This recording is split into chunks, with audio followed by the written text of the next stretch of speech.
ओम नमः शिवाय। आज का ये वीडियो भगवान भोलेनाथ को समर्पित है। इस वीडियो में हम सावन से जुड़े हुए कुछ तथ्यों के बारे में जानेंगे। हिंदू पंचांग का आरंभ चैत्र मास से होता है।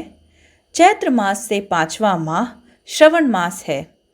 ज्योतिष विज्ञान के अनुसार इस माह की पूर्णिमा के दिन आकाश में श्रवण नक्षत्र का योग बनता है। इसीलिए श्रवण नक्षत्र के नाम से इस माह का नाम श्रवण हुआ।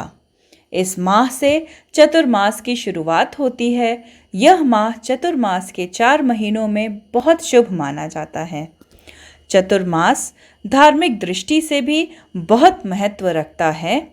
चतुर्मास के 4 माह में श्रावण, भाद्रपद, अश्विन और कार्तिक में संत महात्मा से लेकर आम जन तक धर्म और आध्यात्म के रंग में रंग जाते हैं।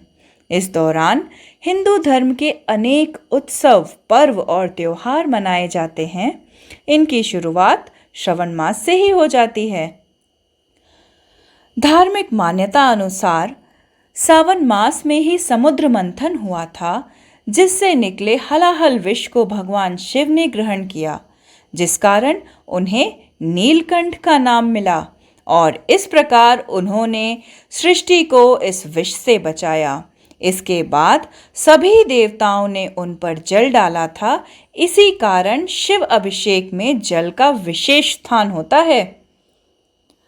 वर्षा ऋतु के चौमासा में भगवान विष्णु योग निद्रा में चले जाते हैं और इस वक्त पूरी सृष्टि भगवान शिव के अधीन हो जाती है। अतः चौमासा में भगवान शिव को प्रसन्न करने हेतु मनुष्य जाति कई प्रकार के धार्मिक कार्य, दान, उपवास करती है। अब आखिर भगवान शिव को क्यों प्रिय है सावन का महीना? कहा जाता है सावन भगवान शिव का अति प्रिय महीना होता है। इसके पीछे की मान्यता यह है कि दक्ष पुत्री माता सती ने अपने जीवन का त्याग कर कई वर्षों तक श्रापित जीवन जिया था।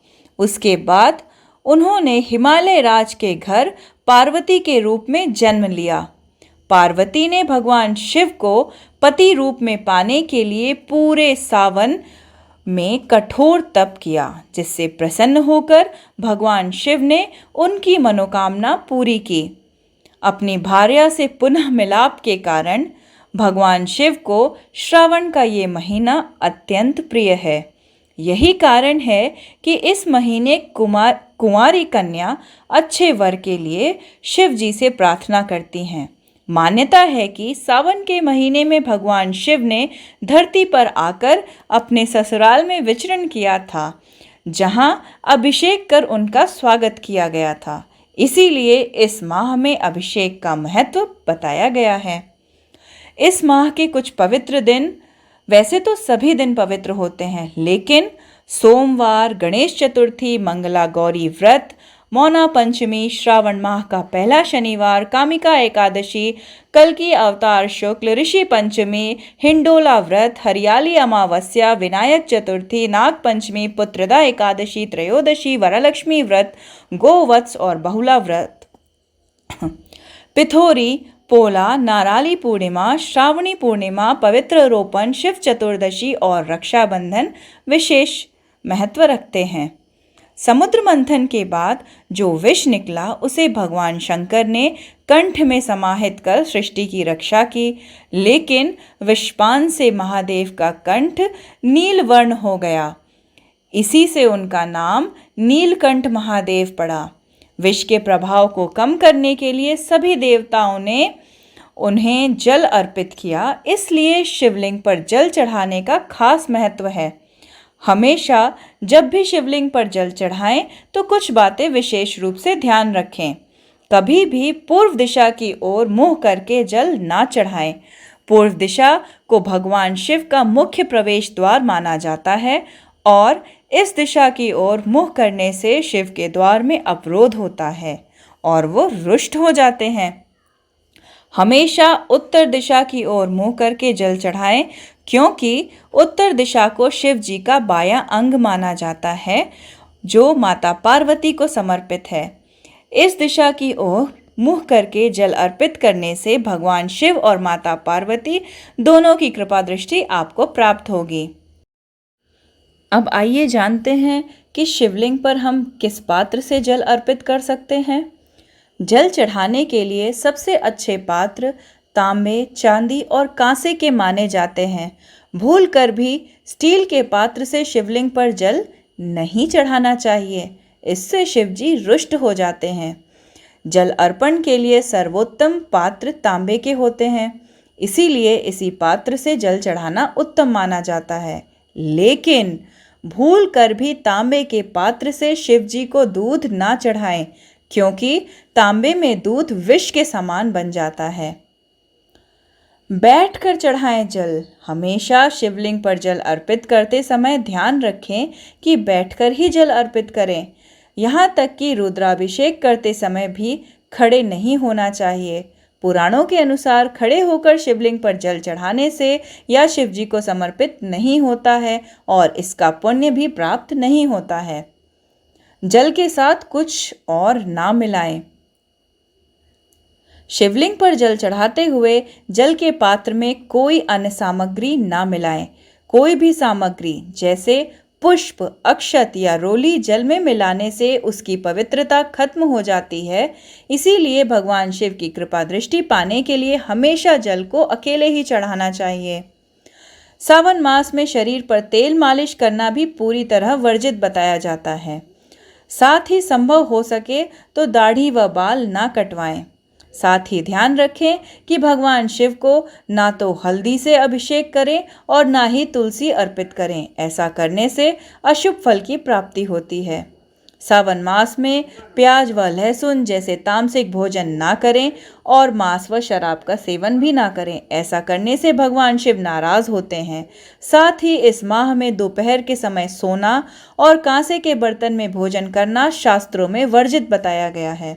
ऐसा करने से जीवन में कई तरह की समस्याओं का सामना करना पड़ता है।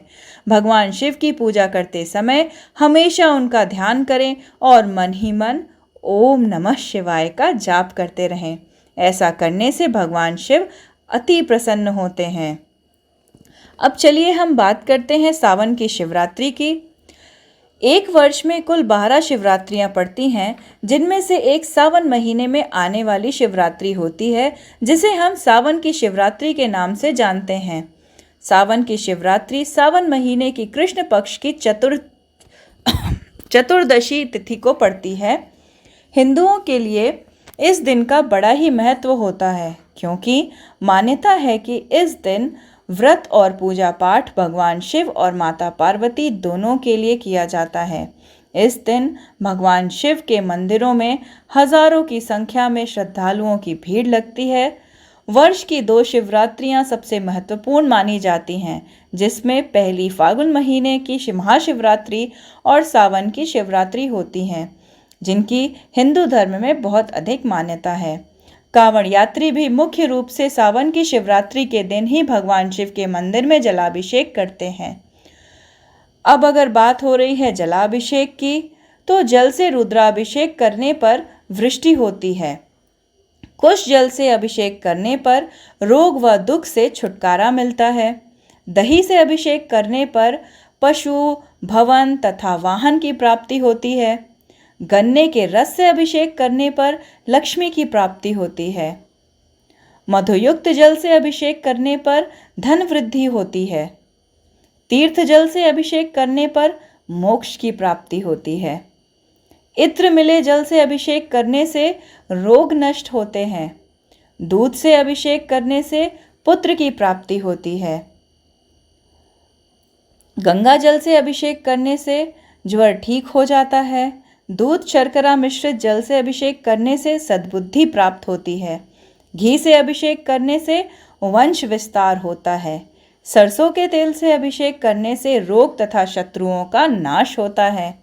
शुद्ध शहद से रुद्राभिषेक करने से सारे पापों से मुक्ति मिलती है। इसके अलावा शिवलिंग पर कच्चे चावल चढ़ाने से धन संपत्ति की प्राप्ति होती है। तिल चढ़ाने से समस्त पापों का नाश होता है। शिवलिंग पर जौ चढ़ाने से लंबे समय से चल रही परेशानी दूर हो जाती है। शिवलिंग पर गेहूं चढ़ाने से सुयोग्य पुत्र प्राप्त होता है। शिवलिंग पर गाय के दूध से बना शुद्ध देसी घी चढ़ाने से शारीरिक दुर्बलता से मुक्ति मिलती है। शिवलिंग पर आंकड़े के फूल चढ़ाने से सांसारिक बाधाओं से मुक्ति मिलती है और मोक्ष की प्राप्ति होती है। शिवलिंग पर शमी के पेड़ के पत्ते को चढ़ाने से सभी तरह के दुखों से मुक्ति प्राप्त होती है। इसी के साथ मैं आज के वीडियो को यहीं पर विराम देती हूँ। अगर आपको वीडियो अच्छा लगा तो शेयर ज़रूर करिएगा और अगर आप चैनल पर नए हैं तो सब्सक्राइब ज़रूर करिएगा। और एक बात हमेशा याद रखिएगा, सारी समस्या मिटाए। ओम नमः शिवाय।